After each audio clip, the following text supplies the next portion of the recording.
ಈ ಕಾರ್ಯಕ್ರಮನ ಹಮ್ಮಿಕೊಂಡಿದ್ದ ನಿರೀಕ್ಷೆ ನಾವು ಇರಲಿಲ್ಲ. ನಾವು ನಿರೀಕ್ಷೆ ಇಟ್ಟಿದ್ದು 1.5 ಲಕ್ಷ ಜನ ಬರ್ಬೋದು ಅಂತ ನಿರೀಕ್ಷೆ ಇಟ್ಟಿದ್ವಿ. ಇವತ್ತು ತಾವು ಇಷ್ಟು ದೊಡ್ಡ ಮಟ್ಟದಲ್ಲಿ ಬಂದು ಮೋರ್ ದ್ಯಾನ್ 3 lakhs ಅಂತ ಹೇಳಕ್ ಬಯಸ್ತದೆ. 3 ಲಕ್ಷದಿಂದ ಹೆಚ್ಚಾಗಿ ಇವತ್ತು ಜನ ಬಂದು ಈ ಕಾರ್ಯಕ್ರಮ ತಾವು ಯಶಸ್ವಿ ಮಾಡಿದಿರ. ತಮಗೆ ಕೈ ಜೋಡಿಸಿ ನಾನು ದೊಡ್ಡ ನಮಸ್ಕಾರ ಇಲ್ಲಿಂದಾನೆ ಮಾಡಕ್ ಬಯಸ್ತಾ ಇದ್ದೀನಿ. ಹಾಗಾಗಿ ನಾನು ಹೆಚ್ಚಾಗಿ ಮಾತಾಡಕ್ ಹೋಗಲ್ಲ. ತಾವು ಬಹಳ ಖಾತ್ರಿಯಿಂದ ನಮ್ಮ ಮುಖ್ಯಮಂತ್ರಿಗಳದು ರಾಹುಲ್ ಗಾಂಧೀಜಿಯವರು ಮಲ್ಲಿಕಾರ್ಜುನ ಖಾಯಬ್ರದು ಮಾತಾಡಕ್ ತಾವು ಕಾಯ್ತಾ ಇದ್ದೀರಾ. ಹಾಗಾಗಿ ನಾನು ಮುಖ್ಯಮಂತ್ರಿಗಳದ ಮನವಿ ಇಷ್ಟೇ ಮಾಡ್ಕೊಳ್ಳೋದು, ನಮ್ಮ ಜನಗಳು, ನಮ್ಮ ಜಿಲ್ಲೆ ಬೇಡಿಕೆ ಜನಗಳದ್ದು ಇರೋದು ಸರ್, ನಮ್ಮ ಒಂದು DC ಕಚೇರಿ ಆಫೀಸ್ ಆಗಬೇಕು 100 ಕೋಟಿ ವೆಚ್ಚದಲ್ಲಿ ಅಂತ ಒಂದಿದೆ. ತಾವು ಸೂಚನೆಯನ್ನ ಕೊಟ್ಟಿದ್ದೀರಾ. ನಾನು ಬರೋ ತಿಂಗಳಲ್ಲಿ ಬರ್ತೀನಿ. ಬರೋ ತಿಂಗಳಲ್ಲಿ ಆ ಗುದ್ಲಿ ಮುಖ್ಯಮಂತ್ರಿಗಳಿಂದ ಆ ಎಮರ್ಜೆನ್ಸಿ ಗೇಟ್ ಹಾಕಿ ತಮಗೆಲ್ಲ ಗೊತ್ತಾಗಿದೆ.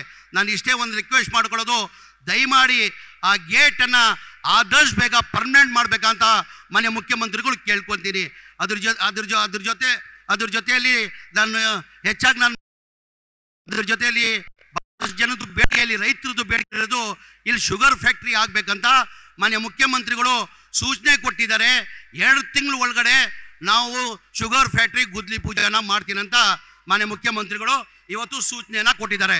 ಇವತ್ತು ತಾವೆಲ್ಲ ಇಷ್ಟು ದೊಡ್ಡ ಮಟ್ಟದಲ್ಲಿ ಬಂದು ಈ ಕಾರ್ಯಕ್ರಮ ಯಶಸ್ವಿ ಮಾಡಿಗೆ ಇನ್ನೊಂದು ಬಾರಿ ನಾನು ನಮಸ್ಕಾರ ಮಾಡಿ ನನ್ನ ಮಾತು ಮುಗಿಸ್ತೀನಿ.